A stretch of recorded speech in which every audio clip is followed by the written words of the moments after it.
bakat tayo ng mga DDS. Ito si Patramos to Yun lang, malabang ito So, katagain na lang po tayo ng mga yan. Hindi na, syempre, papasigurado na tayo.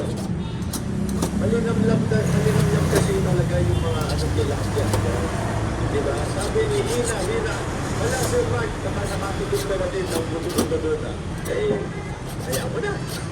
Ipinaliwanag ni DOST Secretary Renato Solidum na ang laman ng katawan ay mabilis ma-decompose pero ang mga buto ay maaaring ma-preserve depende sa lalim at dami ng oxygen sa tubig.